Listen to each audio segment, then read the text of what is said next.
This is the standard. This is the work. This is the mindset behind the results. Built, not bought, earned, not given. This is the room where leaders are different. Built through consistency, proven through execution. Hosted by Michael Sweigert. Inside the champion's herd. At ALCOVA Mortgage.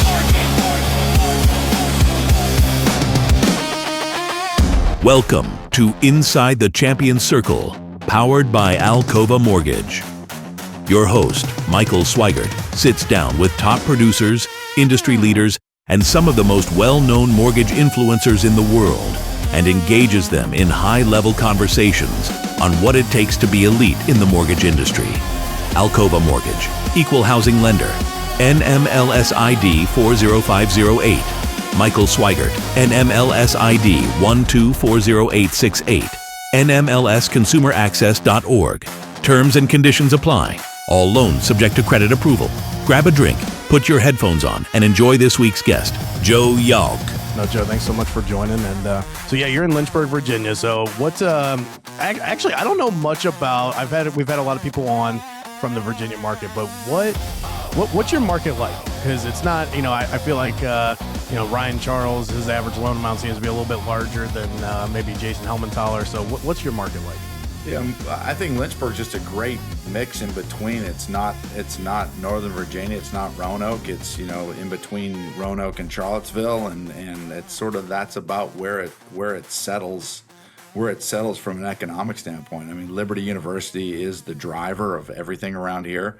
And so the market is, the one thing I always say about Lynchburg market is it's never as high as you expect when the highs are high, but it's never as low when the lows are low. It's just a very, very, very steady market that continues to grow. I know by many different places that it's been voted one of the best places to live, and it's just it's not too big, not too small. To me, it's just right. I grew up in Northern Virginia, Vienna, about 12 miles outside of D.C., so I know that sort of love Vienna, but it's gotten really crowded up there, and this is just a nice, very nice, happy medium, and a lot of people you see settle down here, and then we'll get a lot of people that come to Liberty University that decide that they like it so much here that they never leave. Okay. Well, I mean, you obviously have never been to Akron, Ohio. If you said it's the number one place to live, I mean, I'll just be honest with you. I don't think anybody says that about Akron, but no, it's interesting because how many people we've had on the show from Virginia, and it almost seems like I just didn't know that Virginia had so much, diverse markets, like where it is. My first time driving down to Roanoke, I made the joke when we were doing the podcast live, like it was like the hills have eyes. I'm like, where are we? Like, I did not know. And when I think of Virginia, I don't think of, the I guess the Smoky Mountains, but, and then the more you move east, the more, you get closer to the coast. It seems to be a little more vacation destination. And it's a little bit of, that's why Virginia's for lovers, right? That's right. And we got all the good looking women here too. Is that what is the Virginia is for lovers thing? I don't get it. Is it just because everybody's so happy down there? I don't understand. I guess it's just such a beautiful place. It's like you get a little bit of everything. I mean, you go out to the coast of Virginia Beach and you're on the beach, but at the same time, we're settled right here in the Blue Ridge Mountains. I mean, Michael, it's like a guy like you. I mean, you probably should be a Virginia guy because rumor has it that you're a real romantic guy. And so we bring all that romance, and you can really take advantage of your skill set while you're here in Virginia. There's no doubt about it. We're going to turn you into a Virginia native before this thing goes. I don't know where you heard that rumor. That's absolutely not true. Yeah, but I think it was Rob Lindstrom who told me that. It might have been Rob. Yeah, I could see that. Yeah. I could actually, now that all makes sense for sure. But no, it's Virginia. It's cool. I just never understood the Virginia's for lovers. And that's what somebody said. Here's the thing about people of Virginia. If you guys are just way too nice, Like I go to Roanoke and somebody's like grabbing my bag and like, hey, can I help you with that? And I'm like, you do that in Cleveland, you're gonna get tackled. You're gonna be like, "No, get out of here!" Like, whoa, whoa, whoa, whoa, whoa. So it's always, and it's not. It's like you act like it's so far away, but it's like a 5.5, 6 hour drive, and it's like just a world of just niceness. You guys are just so nice. Maybe that's why You get a little touch of that Southern charm here. Yeah, I guess so. And you guys' accent, it's a little funny. I like it. Yeah. Yeah, I always ask, do you think that we like us Northerners have an accent? Do you think like when you hear me talk, like, Ohio guys aren't, not so much like you, not so much, but it cracks me up when I'm originally from Canada. I was born in Edmonton, Alberta, and lived there until I was 8, and Winnipeg, Manitoba until I was 12, and so I'm used to the Canadian accents a lot, and then the Pennsylvania type. Hey, we're going out, and that use guys stuff, and then the Canadians are like, hey, you guys are a bunch of hosers, eh? That's all you are. Take off, eh? Out and about, yeah. Out and about. Maybe that's it's a good blend for being from Canada and then living in Virginia, because every time a Toronto sports series plays in Cleveland, they invade the city because it's like a very short flight and it's obviously cheaper than going out in Toronto, and they are some of the nicest people in the world. Okay, Canadians are very non-confrontational, good, solid people. There you go. How often do you go back? I don't go back very often. My wife and I settled down here in Lynchburg. We actually live in Forest, Virginia, which is just outside of Lynchburg. In 1997, I played in the Canadian Football League for 5 years. After I was done, I played college football at the University of North Carolina, and then played in the Canadian Football League for 5 years. Played for Hamilton, drafted by Hamilton, traded to Saskatchewan, signed as a free agent in Montreal. No way. So, but that really, I don't get back often. Yeah, so we're gonna have to talk about that a little bit, because we had Ryan Charles on, who played professional basketball.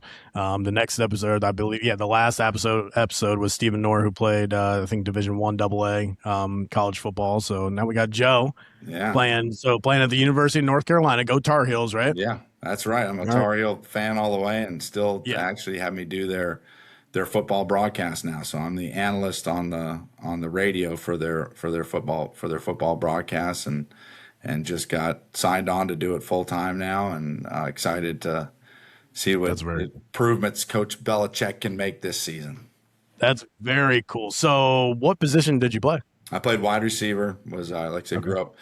I moved to Northern Virginia when I was 12, and went to Madison High School. Graduated from Madison. Ended up signing at the University of North Carolina. I actually almost signed with the University of Iowa. My dad had played at the University of Iowa, and that was always sort of my team growing up, because it was my dad's team. But long story short, ended up signing at North Carolina, and then played wide receiver there from 1988 through 91. So I was in Mac Brown's first recruiting class. Okay. Wow, that's pretty cool. Wow. So I asked this to every single one of our guests that have been on that have played at the collegiate level, not even professionally, just the collegiate level. But when did you realize, when you were in high school, like, hey, actually, I'm pretty good at this. I need to take it serious. Like, when was that moment that clicked? Like, I need to take this or train like it's a job, or like I know I'm going to the next level.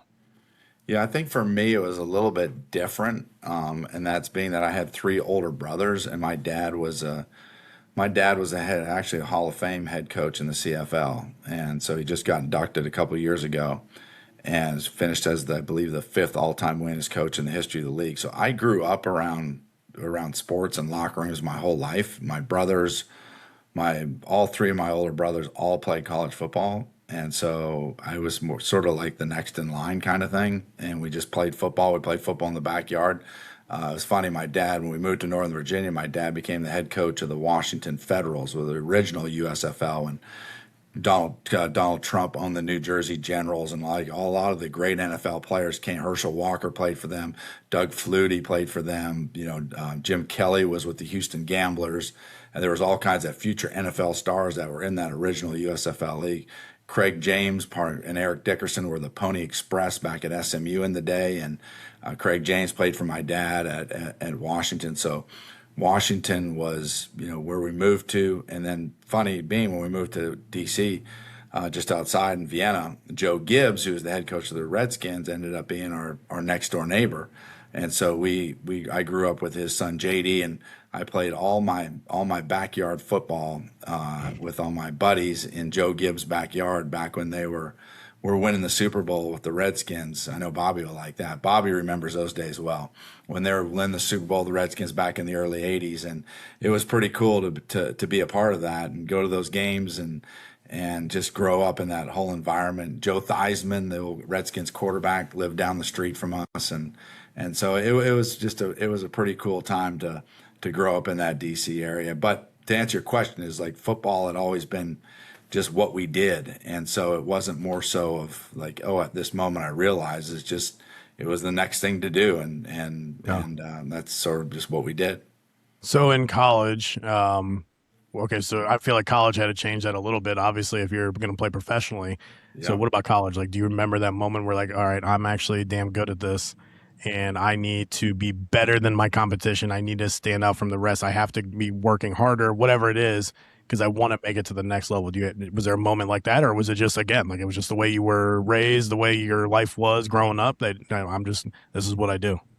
I think, yeah, and college was a different world, just because by the time you got to in high school, you can be, you feel as if you're a little bit faster, a little bit more athletic, all the different things that get you to that next level. But once you get to that college level, you realize real quickly. I remember my freshman year, I was being redshirted, and we had a bunch of receivers get hurt, and Mac Brown came to me and said, "Hey, you may have to travel and play with us this next game." And I was a 18-year-old, 175-pound true freshman, and we were going to play Auburn at Auburn.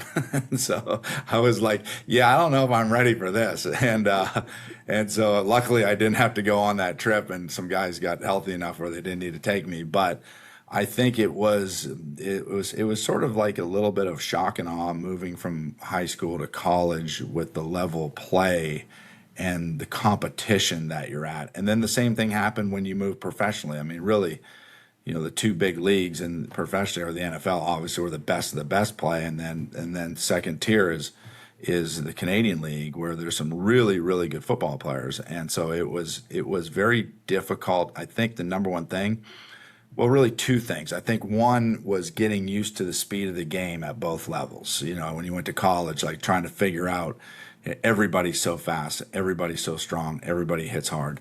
And then the next step, obviously, same thing when you move to professionally. So I think it was after my being redshirted helped me out a lot, and to get bigger, stronger, faster. And then I felt going into that next redshirt season, I was able to start for the following 3 years at UNC. Going into that season, felt like, okay, I feel as if I can compete with these guys. And I think, the other thing would be like, and this teaches you so much about business, about life, and about everything else. Like, if you want something, you got to want it bad enough. You have to be willing to compete. You got to be willing to get into the trenches and compete hard. And I think that principle alone, and persistence of showing up every day and continuing to grind, continuing to get better, continuing to stay focused, I think that principle alone, which I took from athletics, has carried over into business and into the attitude that I try to run my business with. The other thing too, for me personally, was I think it's important that you got to enjoy what you do, and you got to have a lot of fun doing it. You got to know when to work hard. You got to know when to have fun. But I always try to remember that, like, especially my teammates, that, hey, we're going to bust our hump. We're going to work hard. We're going to get better. We're going to continue to improve. But you know what? We got to make it fun. And that's the other part of this that I've really enjoyed in getting into business, is having the team around me and trying to take care of our business, take care of our work, but keep a great atmosphere, keep it fun. And that's one of the things that I really respect and love about ALCOVA as a whole, is that they first and foremost take care of their business. But in the process of doing that, man, we have a lot of fun doing it. And it's great to be around a company like that, and a group of guys and a group of women like that. Yeah, it's refreshing, and we've talked about that a lot on almost every single episode, of where you feel like, like 3AM has developed this culture of, like, we want to take care of the loan officer because the loan officer is going to take care of the client, and that they really, really, especially Bobby, where he's constantly trying to make our life, excuse me, easier, trying to make it better, our work-life balance better, because he knows that the more rewarding it is for us, or the easier it is on us, that we're going to take care of our clients, and everybody's going to have a better experience. And I always say, like, they've developed a awesome platform for loan officers, and then just the culture in itself, where Taylor Croy and I actually, the one episode that we did just a couple weeks ago, we talked about this for a long time, where it's like every company that we were at before, whether it was in the mortgage industry or whether it wasn't, and whether it was just in banking or in mortgages, it was always like corporate versus the branch, right? You just always had that like corporate, like there's the corporate office. Those are people with corporate. I mean, even some companies where I used to work at, the people at corporate had different email addresses than us at the branch level. And like to the point where you just felt like you had this ultimate disconnect. And then you just don't feel that here at Alcova, not even a little bit, where it's like they're there to not only make the process better for you, but you're right. Whether it's a simple email with like a funny GIF or something, right? Like they're making the process fun. They're making sure they're calling you and having, checking in on you, whether it's a processor, an underwriter, whoever it is, everybody feels like we're on the same team, which is and I think it's super important that from a culture aspect is like there's a lot of different ways to skin the cat. There's a lot of successful companies out there and there are ways to skin the cat. And I think if you create the culture that you want to create, you're going to attract the people that want to be a part of that culture. And so when you know that you're doing the right things and you're handling your business the right way, then you build everything around, as Alcova tries to do, with the client in mind, with the loan officer in mind, with the systems in mind in order to best support that culture. Then you can take and move in to all the add-ons that come on with that to be a part of a bigger culture. And I think that is where Alcova gets it right. There may be some companies out there like, oh, this is great, but there's a disconnect over here. There's a disconnect over there. This is really good here, but there's a disconnect here. I think what Alcova does a fantastic job of is saying, hey, let's try to keep the whole thing connected. And the way you keep the whole thing connected is you bring in people who are very like-minded to what you want your culture to be. And I think that's where they hit the nail on the head. It's not just creating the culture, but it's bringing in the people that fit the culture. Yeah, I agree 100%. Let's talk about, so how long have you been in the industry? How long have you been a loan officer? Yeah, it's funny. I was thinking about this the other day. April 25th, my birthday back in 2000, I drove in a car to Northern Virginia to start my career as a loan officer and get trained by a guy named Larry Curtis. My uncle owned a company called Westar Mortgage, and did that for years. He sold it to J.G. Wentworth Home Lending. But I started in April 25th of 2000, so just over 26 years I've been doing this, and it's been a great ride. I'm incredibly thankful for what the mortgage industry has brought to me, helped me bring to other people within this branch and people that work with me here, but also and most importantly to the thousands of clients that we've served in our communities on a very personal level to be a part of their process of home ownership and living out the American dream. Yeah. So you've seen some pretty high ups and some pretty downs, right? Some pretty, the lowest of the lows. So, one thing that I feel like that every guest that we've had on has seen, almost everybody's been through the 2008 crash, and then they've, obviously the COVID, debacle, which was, I always try to tell people like that aren't in the industry, or maybe they got in after. I'm like, I don't think you guys understand. For like a month and a half, like we just sat there, like we were deemed essential in Ohio, so we couldn't get like any unemployment. We couldn't close any loans because everybody's warehouse line like dried up, and all of our investors like literally overnight just were like, yeah, we're not taking any loans. So we just kind of sat there and did nothing for a month and a half, and then all of a sudden it was like gangbusters, and everybody's making more than a surgeon. And I always tell people I would send out 5 emails to past clients about talking about refinancing, and I would get like 8 loan applications from it, because they'd be like, can my mom refinance? Can my sister? I'm like, yeah, of course. Like, yeah. Right on. Oh my goodness. Working till like 2, 3 in the morning, waking up at 7, doing it again. You're just taking loan applications. But, so you've seen So you've seen a lot. And what is one thing that you can say? You don't know this. That you could take some time to think about it. But what's like one, either like a word or a phrase? Like what's one thing that you could say has remained constant over your 26 years? You said 26 Yeah. years now. Yeah. 26 years ago. What's that Yeah, one thing? it may before I answer that question, it makes you telling the story about the COVID.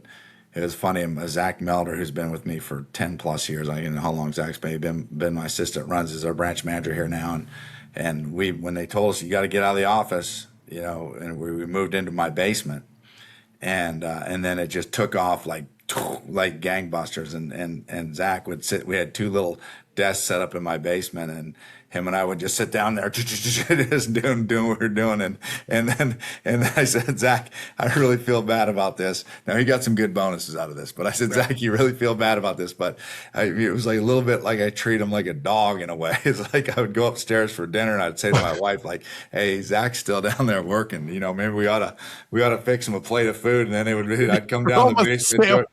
I'd come down the basement. I'd just sort of slide him a plate across his desk, and he'd go thanks, and then gobble it all down and do. You're not allowed to come up until you eat it all. Now get it. Yeah, it was unbelievable.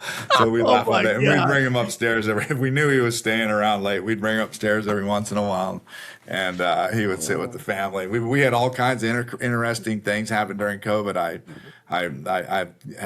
We had an old tennis court at my house, and it was completely dilapidated. And my wife was like, "You either blow up that court and plant grass, or do something with it." And Joe Kralik, who runs our branch out in Texas, good friend of mine. We've been great friends since I got him into the business back in 2001 when he started, and he said, I played pickleball growing up, and so you'll love it. I know you, and you'll love it.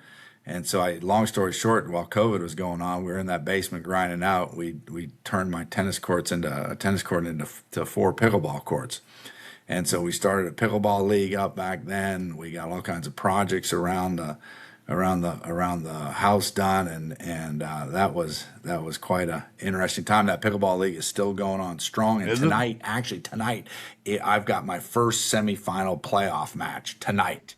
So it's big. This is a big day for me. Let's go. Yeah. I was going to say something weird about me. I'm a very good tennis player. Really? I am, yeah. So I haven't played in a while. Like I've played a couple times just in the past year. I used to play like 3 times a week, and went and played pickleball maybe about 2 years ago. Because so in the league, it was older guys that were like phasing out, and they were like hitting their 50s and 60s. They're like, I'm going to try this pickleball thing, and they loved it.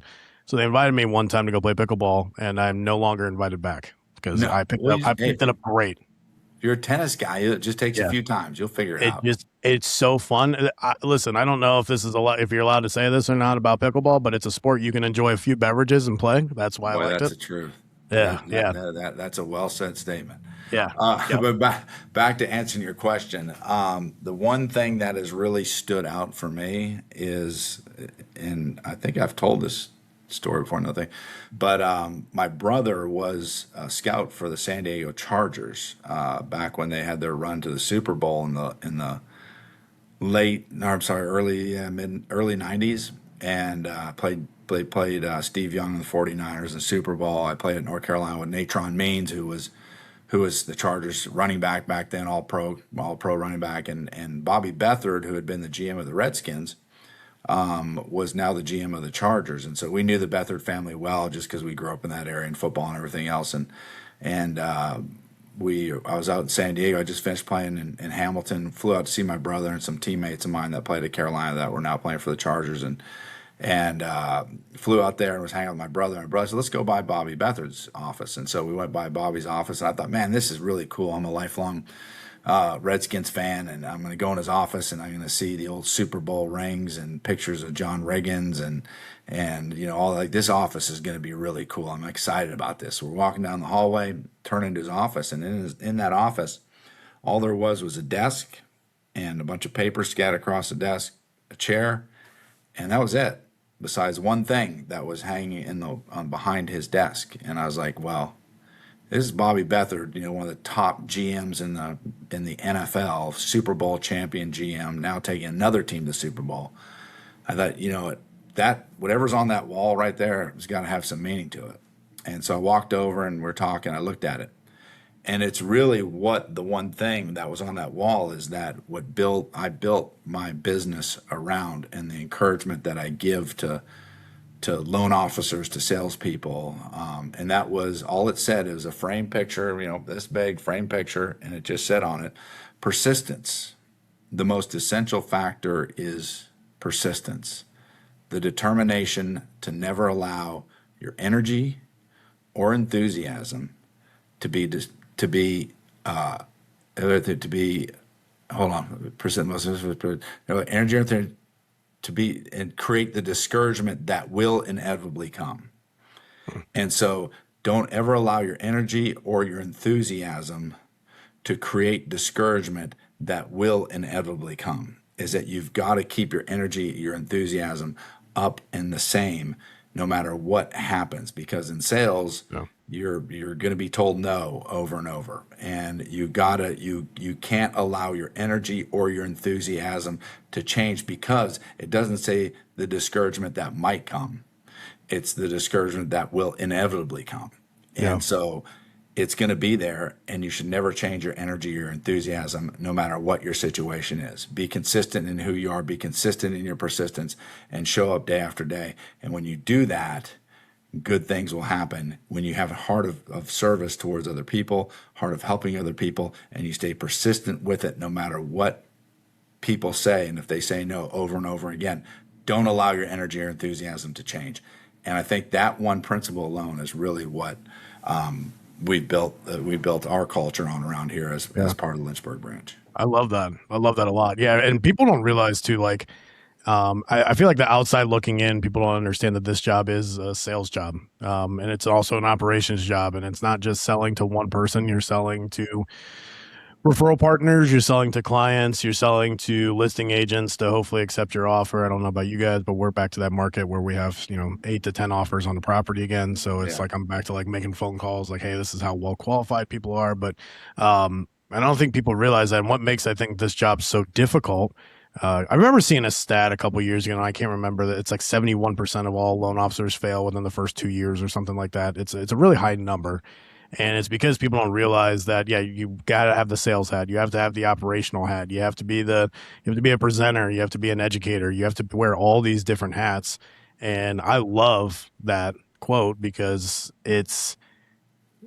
we do lose enthusiasm in this, and it's very easy to get burnt out when you're not focusing on the right things, right? Because you're right. You get told no, you get shut down, you get somebody that shops you and goes somewhere else, and you spend all this time fixing their credit, and they go to their cousin's brother that was a loan officer back in the day and just got his license, right? So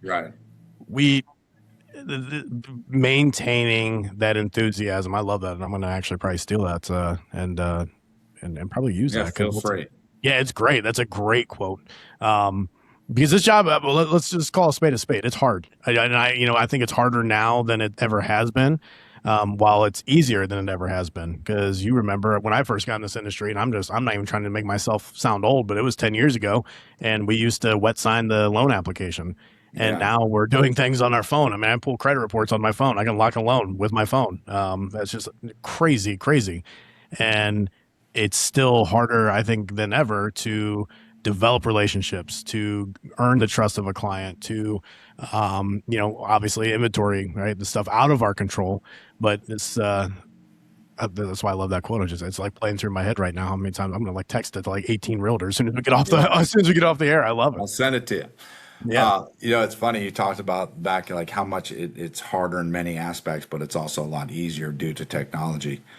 It made me think of a funny story when Joe Krolick, who we talked about before, runs our Texas branch. I first got him in the business, and he used to do all his loan applications by hand, and he didn't have an office, so he would meet clients out wherever when he was first starting, and then he would have to take that hand loan application, put it in a FedEx envelope, and then he would FedEx it to us, and then I could hand it to my processor, and then she could input everything in, and then we were off and running. And we got a package from him one time, and we opened it up, and it had like stain all the way across the front page of the package. And on the note that was inside the FedEx package, it said, excuse the stain that is across the front of the 1003.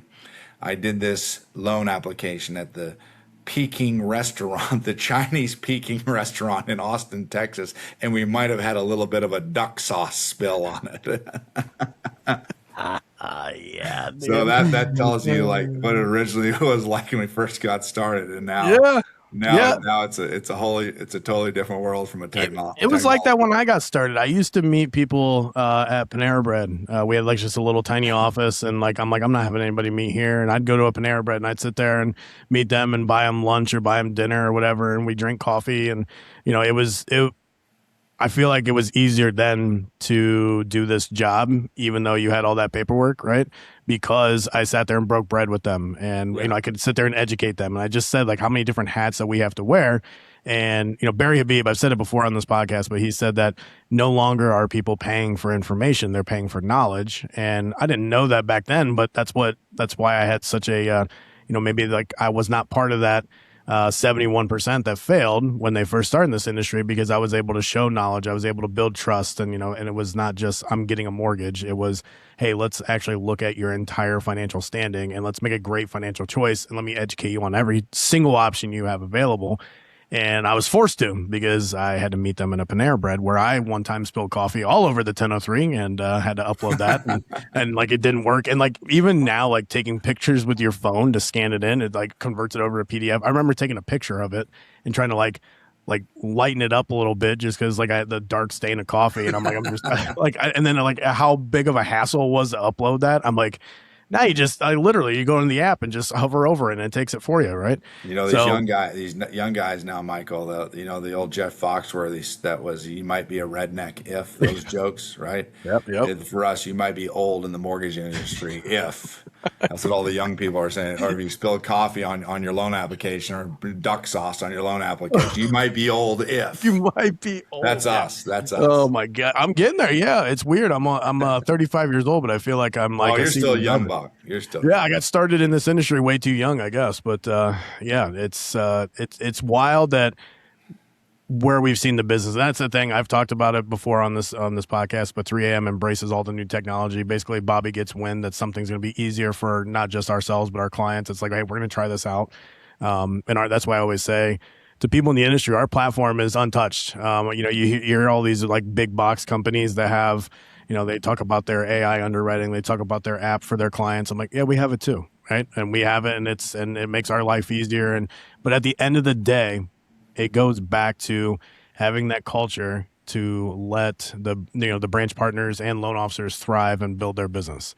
And, with the support with everybody there at corporate. It's because when did you start at ALCOVA? I started ALCOVA in August of 22. So I'm coming up on 4 years.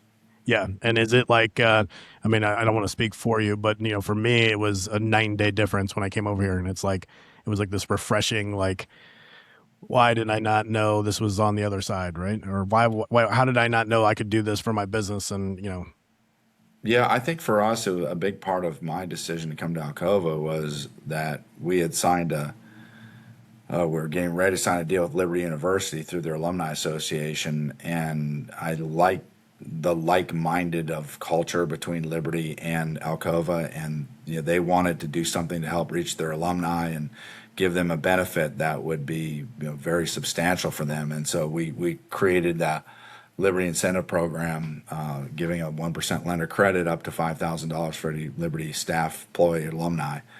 And I think that really was one of the bigger, when I saw the culture of ALCOVA, the good people of ALCOVA, the good people of Liberty University, and I felt as if that would mesh well with one another, and it's been great. I mean, honestly, it's been great. It's just like the two of those to come together, and us to be able to offer that incentive, and then have a company like ALCOVA that backs it up with a like-mindedness, has been a really, really good relationship. Yeah. And it is, I've had people in Ohio call me about that as well. And they're like, hey, nice. I'm a Liberty University alum. And I'm like, I remember the first call I got, I'm like, cool. I don't like. I didn't know that we did that. Obviously, it's not really in our market, but I learned about it, and actually, we've done, I believe, 3 Good. from people that were either employed there or they were alumni. So it's yeah, it's cool, and it's available to literally everybody who's went there, no matter what Yeah, state, as long as we're licensed in it. that's right. Liberty has such a national footprint that you'll get them in Ohio, you'll get them in Pennsylvania, you'll get them, all over the country. Yeah, we won't work with anybody in Pittsburgh being from Cleveland. We just won't do Yeah. that. And I don't know if you noticed, but I didn't talk to you about professional football because as a season ticket holder for the Cleveland Browns, Oh, I nice. just try to just not talk about it. No, Cleveland. My brother actually, I tell you, was with the Chargers. After he left the Chargers, he was the assistant director of player personnel for the Browns for a few years. Yeah, what years was that? Was it during the That Belichick would have era? been who was the head coach? Oh, Romeo Carmel was the head coach. Yeah, Old Romeo Cornell, one of my favorite stories. I was at the Yeah. Browns Steelers game, Monday Night Football. We're losing 13-9. There's 2 minutes left, and he goes to kick a field goal. We're on like the 10-yard line. So I was like, we're all like, "What are you doing?" Yeah. the dog pound. The dog pound was not happy. No, the dog pound's not happy very often. So it's I don't know if you've ever got to experience. I would say this: if you have never, there is not a football game you could go to, and I'm not saying it just because I'm from Cleveland, but at the current stadium, the people that have the PSLs, the people that have the season ticket license, that are the personal seat license, whatever. They've been passed down from generation through generation. And some of these grandpas or whoever's had at old municipal stadium had these PSLs.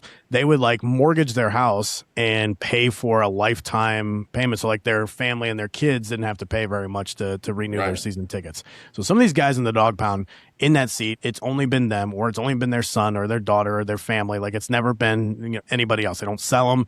There is no football experience like a night game with a little bit of snow in Northeast Ohio, right next to the lake, and especially if it's an AFC North game.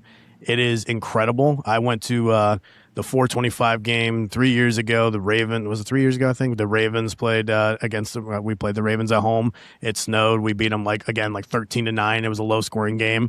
And it is just it's not family friendly. Don't bring your kids. That's what I always say. Like, you should probably be 18 to come to a game. And as much as that doesn't sound great, I've had people who are like, well, it's nice you can go to a Pittsburgh game in Pittsburgh and it's family friendly. I'm like, okay, we'll go there. But I'm just telling you, it's not.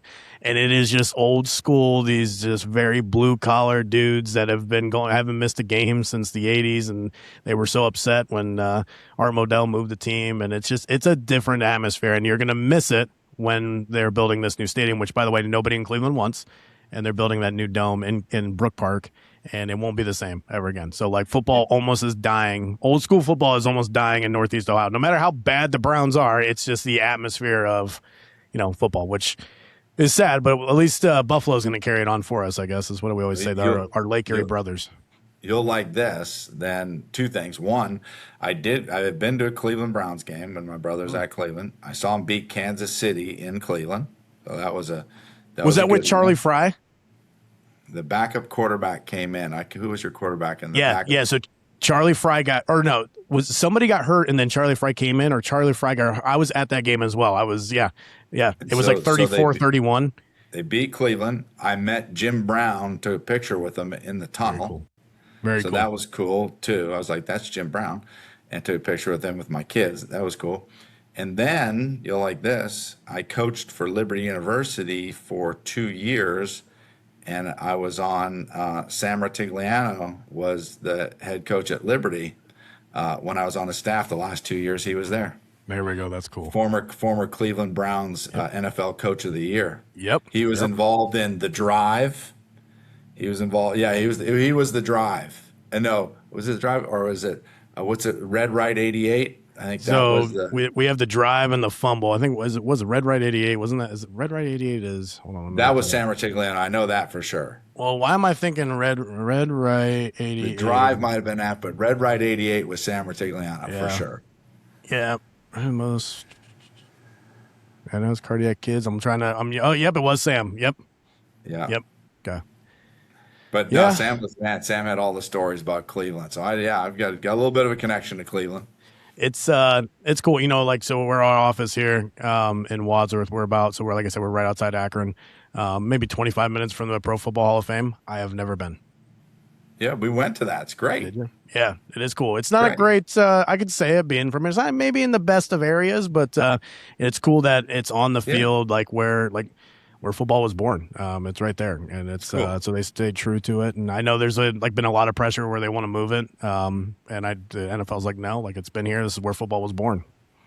Love it. And Love yep. it. Yeah, and it's cool. Like, we get the opportunity, like the high school teams, for the state championship. So my little high school I went to, we won one state championship. It was a huge upset. It was his name was Matty Mock. He played quarterback for Mizzou, I think. But he won, whatever Mr. Football is for Ohio. And so we went and got to sell out the stadium. And it was like 13,000 people, and we're in a village of less than 2,000 people. So it's That's cool. right. So it's cool. They moved it for a couple years to Ohio Stadium at Ohio State, and it's like, okay, well, that's not. I mean, it's cool you get to play there, I guess, but you get 15,000 people, which is a lot for a high school game. That takes up a section of that 110,000 Right. seat stadium, right? So it's cool that the Pro Football Hall of Fame's there. They use that field, and it's like, it makes it a little bit more special than going down to Ohio State. So, which I know Ohio State. I try not to say it too much on this podcast because I know that kind of gets some people triggered. So we'll just leave it at that, because you guys are big college football fans. So, like, again, Northeast Ohio, just not a big college football town. Like, we'll root for Ohio State because it's fun, because they're good, but it's we're a professional sports area. So Nice. that's what it is. So anyway, well, we want to talk about something real quick, and we'll wrap it up here. But I did not know before we jumped on this call that about that you had this big of a past playing football. So this is awesome. This is cool. It's definitely cool. A lot of ties to Cleveland at ALCOVA as well. So I don't know if you ever heard that, but like, I show up for our first power up, and all these people are like, oh my, like somebody's wife is from from the Akron area. Then you have a whole bunch of loan officers out of like the North Carolina branches that used to live in Cleveland, have these ties to Cleveland.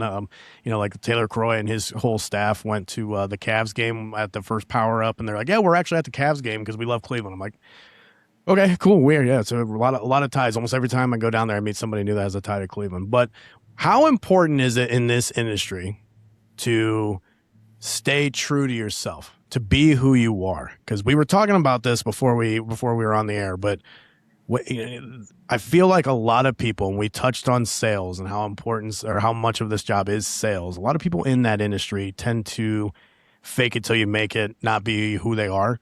How important do you think it is in your business and all of your staff and everybody listening that you stay true to who you are? Yeah, I mean, I when you bring up Sam Ratigliano, we'd always and talk about culture and all those type of things. And when I'd be in those staff meetings, like, I'd always want to listen to Sam. Was in his 70s, and he had coached a lot of football. He had led a lot of men. He had accomplished a lot. So I was always very attentive to what he had to say. And NFL Coach of the Year. And one of the things that he'd always repeat over and over was, to thine own self be true. And he wanted everybody to be themselves and be who they are, and allow that to shine, because guess what? Everybody's different. Everybody has a different way to do things. Everybody has a different personality. God made everybody unique and different in their own special way. And so it's sort of cool to promote to the people that work with me in this branch that their people aren't like me. I'm not like them. To be yourself and be who you are, because ultimately in our business, we're in a position that we have to have a great deal of trust to the people that we serve, because it's such an important decision. About that financial decision is one of the biggest financial decisions you'll ever make in your life, and to make sure that you're in the right program, that you're getting a good fair interest rate, that the information about what it is about your closing costs, the process of how it goes, is that one decision encapsulates so many different aspects in order of getting a deal done. And a part of that process is to build that trust with the person, with the realtor, with all the different people, that the title companies, all the different people that are involved in this transaction, that they know that you're looking out for their best interest and what you know will be what's best for the client and best for the people that are part of the transaction. And the only way to do that is to be who you are and to be yourself, and to make sure that you're not somebody that you aren't, because people will see through that. And then that's how trust is broken. And I really think that that aspect of things is very, very critical in building a business, and especially for young loan officers that are starting out. That's gotta be a cornerstone piece of your business, is to make sure that you understand who you are and to be yourself. Because at the end of the day, nobody's buying. I know this is an ALCOVA podcast, but nobody's buying from ALCOVA, right? Nobody's getting a mortgage from ALCOVA. They're getting a mortgage from Joe. They're getting a mortgage from Michael, right? And they're trusting us. And I love that you said that you have to be who you are to build that trust. And they're buying from you. They're entrusting you, their whole family, the biggest transaction of their life. They're buying it from you. And I feel like that in this industry, a lot of loan officers just fall in love with that whole sales aspect of it, and they treat it too salesy, too transactional. Even real estate agents as well, where they just treat it the way it shouldn't be treated, and they aren't themselves. And they, as soon as they punch out, or as soon as they turn their phone off, they're a completely different person. I always hang my hat on them. Like, I'm the same dork that I am at home as I am at the office, that I am at the Zoom call for your loan application. I'm going to make you laugh there. I'm going to be informational. I'm going to educate. I'm sitting there having a drink with some people at the bar. I'm going to sit there and tell them some fun facts. That's the thing I hold my hat on, and I'm the same person. And it's so important. I feel like it gets lost in the weeds. Like, so I love that we accidentally brought up Sam, because that's a great quote. And that was not planned, by the way. I want everybody to know that was not scripted. That was so good. So, and it's true. You just have to, be yourself. And that's why I love it. I tell every new loan officer that whether they're on our team or they're out in the industry, I'm like, the number one thing you have to do is be you. Right. I could tell you how to run your business. I could tell you to call 30 realtors every Monday, ask them to coffee and make all these cold calls and just kill yourself. And maybe that's something you like. Maybe you want that draining lifestyle. Maybe that's you. That's not me. I can tell you how I do my business because I'm being myself. I could tell you that I make content. I could tell you that I do a podcast, but that's not for everybody. But right. It is so important that you do what is in your comfort zone, what it is about you, whether it's educating, whether it's you like, I don't know, it could be something just random. But don't. There's plenty of ways to skin the cat, as you said. But don't do something that's not you, that doesn't fit your MO, that's not your personality. Because number one, you're going to get burnt out. Number two, you're never going to build that trust. And I think also it's important that the good loan officers, one, surround themselves with the right people, and ALCOVA does a great job of that. But two, that you give a reason for people to trust you, and the reason that people trust you is because of your knowledge of the industry and your knowledge of making sure that you are looking out for the client's best interest and what is the best loan product that suits them for their specific situation. And I think many people who don't know much about mortgages are looking to buy a house, but they don't know about mortgages, think, well, I just need to get a 30-year fixed and I'm off and rolling. But there's so many more aspects to it. Are you a veteran? Can you do a VA loan? Is it in the county? Could you do a USDA loan? Is a VHDA FHA plus loan good for you? Oh, there's some grant money out there from VHDA. Straight up, I've got 850 credit score. I'm putting down 25%, and my best deal is a straight up conventional loan. Like, the point being is that there are so many different loan products that are available to people. And what I always tell my clients is that one decision on who you go with potentially could either cost you thousands of dollars potentially or save you thousands of dollars potentially. But you have to put your trust in realizing that, hey, this is something that I may not know a lot about. I need to trust somebody that does know a lot about it and is going to look out for my best interests. And when people feel that way, and then they know they're with somebody that has the knowledge to be able to do that for them, I think that in itself is one of the most critical factors of making sure that you get connected with the right loan officer in order to handle your transaction. Yeah, 100%. I made a video, a reel, and it got a ton of views on Instagram and Facebook that basically Dave Ramsey sitting here telling you to do this. And I'm like, actually, what Dave Ramsey just told you to do would have costed your family like $35,000 over the course of 10 years. Let me show you how. And I try to tell every single person, like, listen, there's so much information out there, and you could talk to a loan officer. Or I'm not poking fun at Dave Ramsey, even though I like to sometimes. He gives a little bad advice on buying a house, but you cannot just have whether the information comes from your parents or somebody who bought a house 10 years ago, somebody who bought a house 5 years ago. It's completely different now. And trust the guidance. Let me show you, let me educate you, let me give you the knowledge.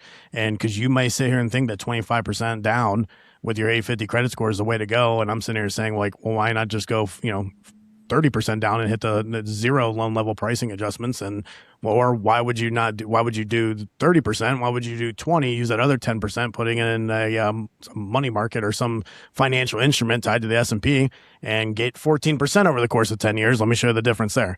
So it's super important that people understand that they're not just getting a 30-year mortgage with a X amount down payment and this is my rate. Right. And the number one thing I always get is like, what's the interest rate? I'm like, well, hold on. I got like 25 questions for you. Let's find out.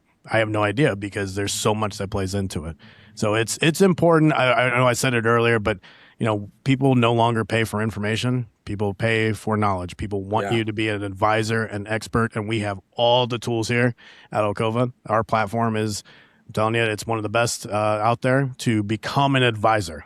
If you want to be transactional and you want to be just that person that's spitting out as many loans as possible and not building relationships and not educating and not being a knowledgeable advisor, it's probably not for you. Our culture doesn't fit. You mentioned that a couple of times, that we surround ourselves with people that fit our culture, and that's something that I'm happy that I was able to stumble across ALCOVA, and it's done great for my business and my clients love it. And one of the things that I really enjoy about being a part of this Lynchburg branch here is there is such a vast group of people here that have so much knowledge. Zach Melder's been with me for 10, 12 years, however long it's been. Andrew Shields the same way. These are guys that Andrew's been in the business longer than I have. And it's funny, I was talking to a client the other day, and I can't remember what the topic was, but they said something that made me think, you know what? They may fit into this program. That might be better for them. And so I couldn't remember exactly what the details were, but it was great to yell across the hallway and say, hey, Zach, you know that whatever it was, USDA with acreage of this, well, can they fit in? No, he's like, no, but they can do this. Next thing, we're just chopping it up back and forth. And then at the end of the day, the bottom line is like, we found the program that was best suited for them, that maybe without having that knowledge, somebody else might not be able to find. So it's great to be a part of this team here in Lynchburg, between all the people that we have from Zach to Andrew Shields to Joe Seuss, our processor, to Andrew Hall's another one of our loan officers. It's been fantastic to be part of such a great team. Yeah, I love it. Well, I appreciate you joining the episode, joining the show here. And before we leave, I just have to ask you one more question. Who is the second greatest basketball player of all time from the University of North Carolina? The second greatest basketball player of all time. Do you want my opinion on this? No, I'm just gonna, the answer is Michael Jordan. The first answer is, LeBron James is the greatest of all time. That's just what I'm telling you here. Right? He didn't go to UNC, but I was just saying. We're not going down this road right now. I got a couple TikToks I need to send you. You guys get so mad at me. I love it. Hey, I'm from Akron, right? I watched LeBron play. Here's what's a crazy story. I went and watched LeBron play. I was in eighth grade? I believe I was in eighth grade.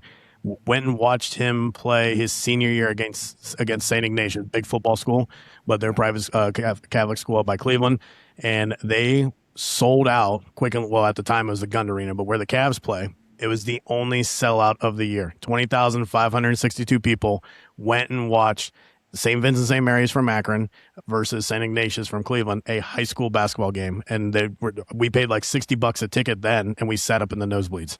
I watched that game on TV. Yeah. Mm-hmm. On it was, TV. yeah.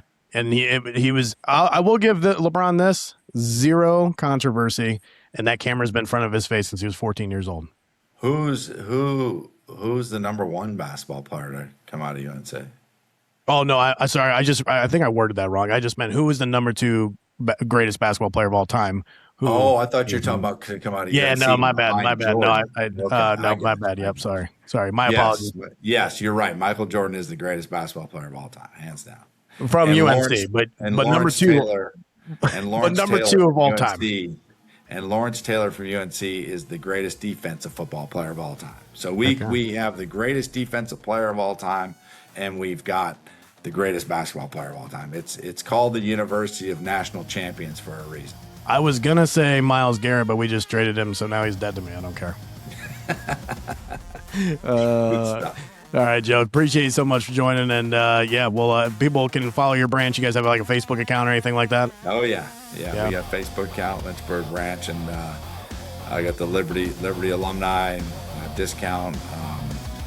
So we got all kinds of good things rolling here, and we're excited to be a part of ALCOVA. Excited that you had me on the podcast. Really appreciate it. Enjoy doing the podcast, and look forward to many good things to come. Absolutely. Go Tar Heels.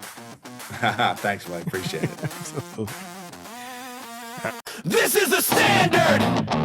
This is the work. This is the mindset behind the results.